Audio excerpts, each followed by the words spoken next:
వృద్ధురాలైన అన్నపూర్ణమ్మ వయసు 60 దాటింది. ఈ రోజుల్లో అత్తాకోడళ్ళ అనురాగం ఆవిరైపోయింది. తల్లిని అదే ఊర్లో ఉన్న వృద్ధాశ్రమంలో చేర్పించాలనుకున్నాడు కొడుకు జగదీష్. ఊర్లోనే ఖరీదైన వృద్ధాశ్రమం బృందావనాశ్రమం. అక్కడికి అన్నపూర్ణమ్మను తీసుకువెళ్ళాడు. అడిగినంత అడ్వాన్సు మేనేజర్కి చెల్లించాడు. అది సింగిల్ బెడ్, టీవీ, ఏసీ అన్నీ ఉన్న గది. తన తల్లి ఏది కోరినా వెంటనే తెచ్చివ్వమని మేనేజర్కి చెప్పాడు.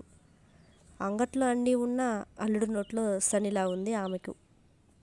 ఇంటి మీద మమకారం. తల్లి తన కొడుకుతో, బాబూ, నాకు సూపర్ మార్కెట్లో 3 అడుగుల ఆడపిల్ల రబ్బరు బొమ్మను కొనిపెట్టు అన్నది.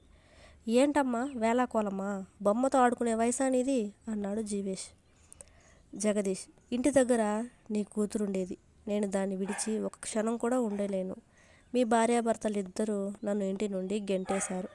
నీ కూతురు బదులు ఆడపిల్ల బొమ్మ నా ఒడిలో దాచుకుంటాను, స్నానం చేయిస్తాను, అందంగా అలంకరిస్తాను, పక్కలో పడుకోబెట్టుకొని కథలు చెప్తూ హాయిగా నిద్రపోతాను అంటూ కన్నీరు తుడుచుకుంటుంది ఆ పిచ్చి తల్లి.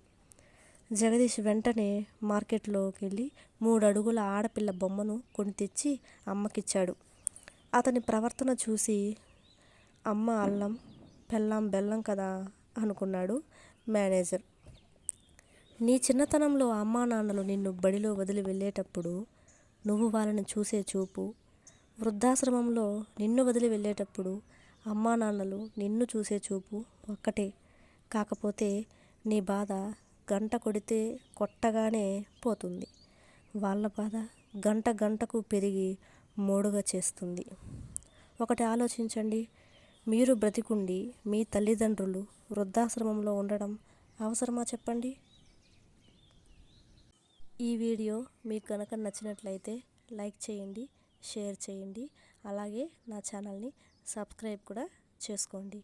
Thank you for watching this friends.